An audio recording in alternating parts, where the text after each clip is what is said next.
이번에 그 클린스만 감독의 저는 아주 안 좋았던 것 중에 하나가 이강인의 활용법을 잘 못 썼어요. 일단 간격이 멀어서 이강인이 볼 잡을 때 주변에 선수가 없어요. 고립되더라고 계속. 그래서 약간 측면 쪽에 좀 기다렸다가 볼이 올라오면 측면에서 볼 잡고 시작하고. 근데 이게 이제 이강인 선수는 좀 경기 전체를 좀 주도해야 자유롭게 뛰면서 더 잘하는 영향력이 있는 선수인데 예. 약간 그런 활용법에 대해서 클린스만 감독이 조금 더 연구를 많이 해야 되지 않을까.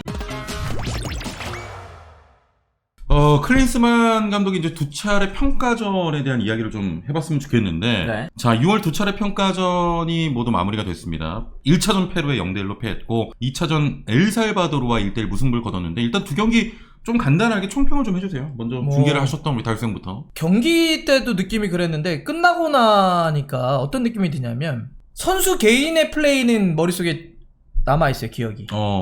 이강인, 뭐 턴 잘한다, 기술 예. 좋다, 속도가 많이 좋아졌구나. 와, 정말 이제 차기 주장감이네, 에이스감이네, 이런 느낌이 들고. 박지수 선수 같은 경우는 포르투갈 리그에 잘 갔네.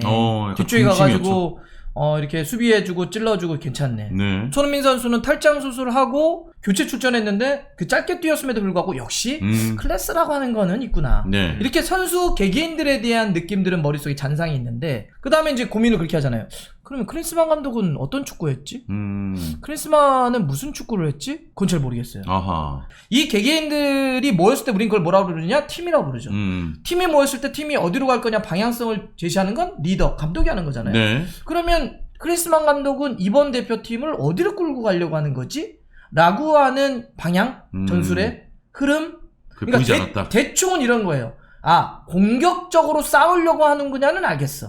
그러면 공격적으로 싸울 때도 그 안에 디테일한 전술이 있는 거 아니에요? 자, 공격 축구를 하기 위해서 사이드를 강화할 것인지, 중앙에서의 뭐 빌드업을 중시 여길 것인지, 전방 압박을 통해서 뭘 할 것인지, 개겐 프레싱을 할 것인지, 뭔가 공격 축구라고 하는 큰 테마 아래도 그거에 맞는 세부 전술이 있어야 되거든요. 예. 이런 디테일이 잘 보이지 않았다. 일단 클린스만 감독이 부임할 당시에 우려스러운 점이 있었습니다. 간격을 유지를 잘 못하는 감독 중에 하나였어요. 예. 늘상 이제 그걸 비판을 받았거든요. 지금 몇 경기 안 하긴 했지만 간격이 매우 넓다.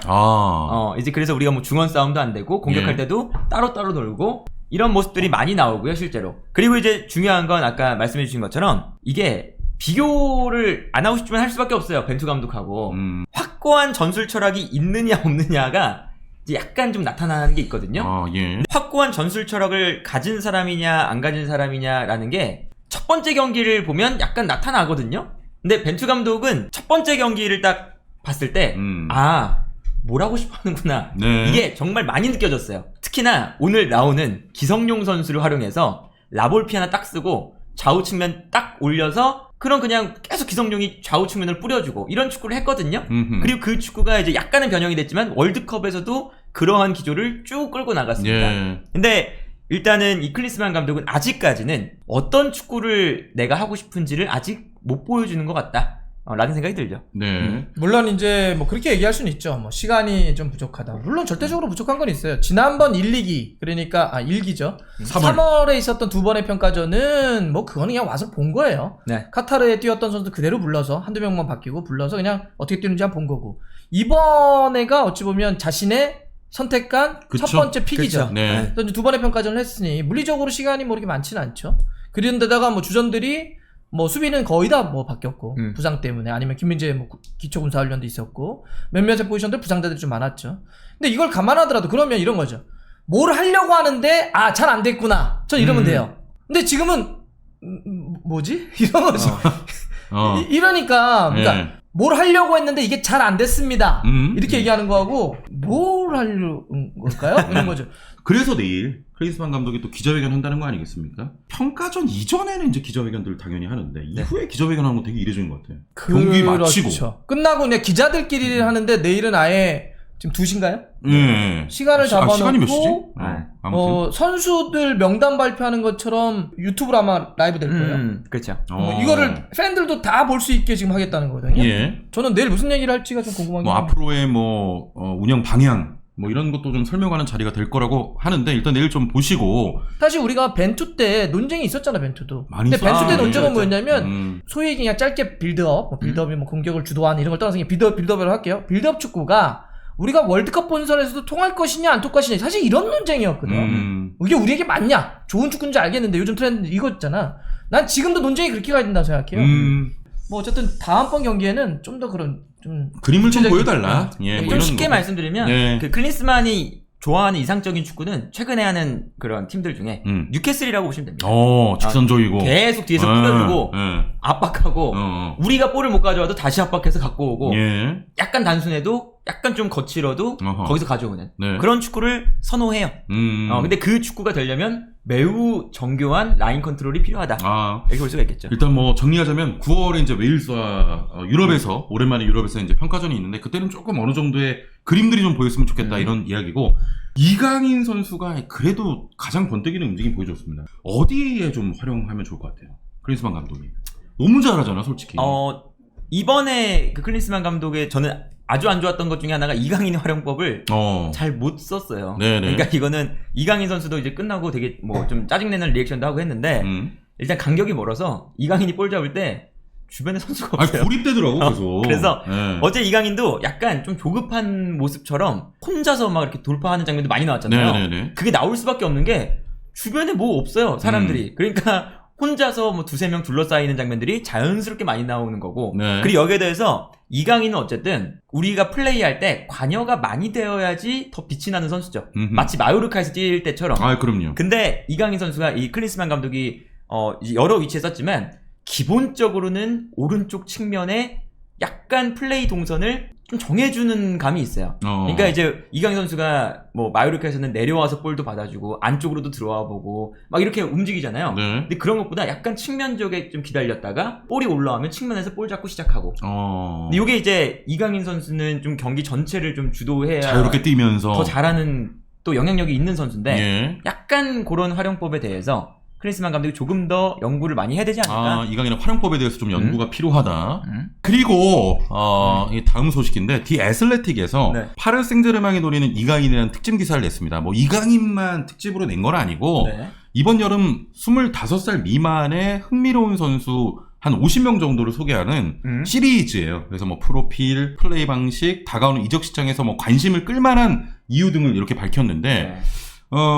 일단 이강인을 향해서 파리 생제르맹과 연결된 마요르카의 왼발잡이 10번 선수로 이제 소개를 큰 틀에서는 했습니다. 자, 그리고 마요르카 이강인이 메시의 자리를 대신할 것으로 보인다. 이강인은 전술적으로 파리 생제르맹과 가장 적합하다. 네. 이렇게 이제 또 소개를 했고, 그러면서 뭐 이강인을 보면 메시가 가진 몇 가지 요소를 갖고 있는데 골을 만들어내고 또 수비를 뚫고 질주하는 드리블로 현란한 플레이를 펼치는 작은 체구의 왼발 10번 선수다. 네. 이렇게 이제 여러 가지 설명들을 했습니다.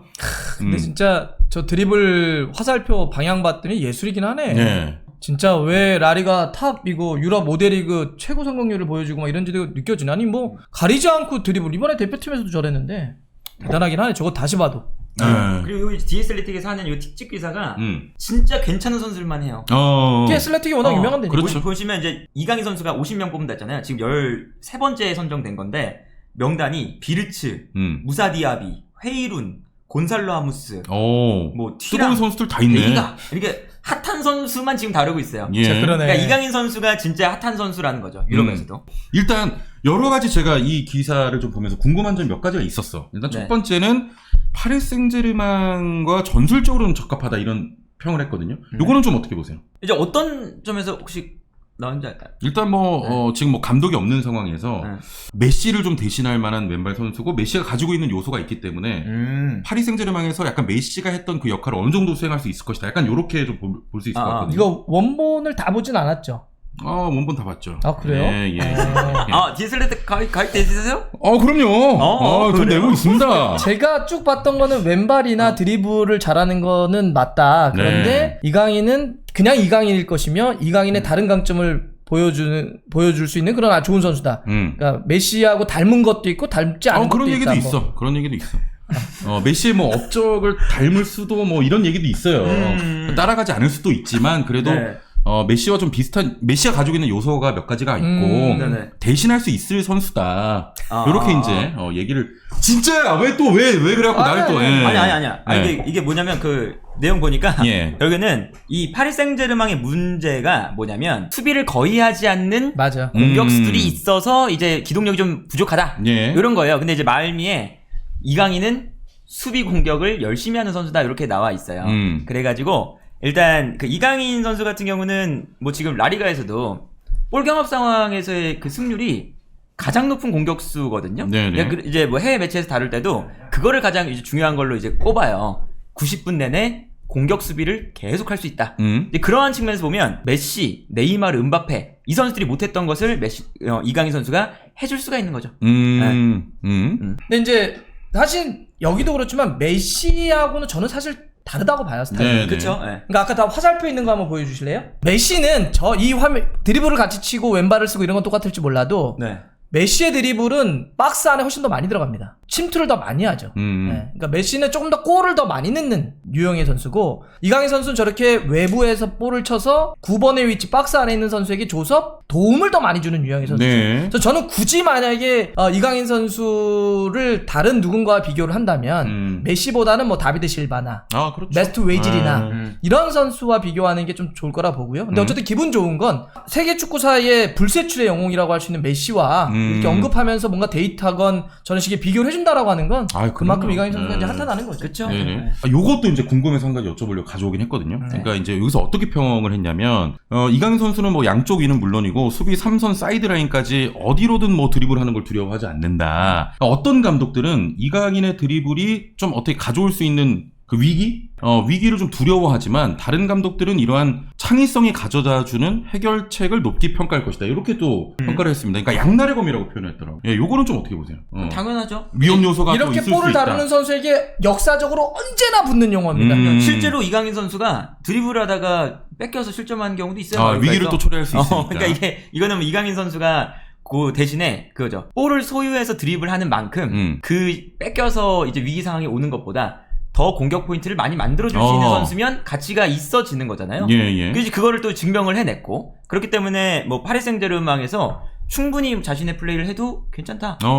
네. 그러니까 이거는 뭐 예를 들면 리켈메로 대표되는 볼을 정말 잘 차지만 예를 들면 뭐 수비라든지 다른 거 부분 그러니까 이게 사람이 그렇잖아. 이게 끝없어 비평하려고 들면 좋은 건 좋은데 요건 좀 안 좋지 않아요? 다 이렇게 할 수 있는 거고 또 이런 유형의 선수 많이 붙는 표현이에요. 네. 알겠습니다. 자, 이강인 선수 아무튼 뭐 이런 또 뒤에 애슬레틱에서 어떤 그 유망주, 25살 미만의 또 50인 뜨거운 선수들을 이렇게 또 다뤘는데 그 안에 이제 이강인 선수가 포함되어 있다. 잘했으면 좋겠습니다, 진짜. 그럼요.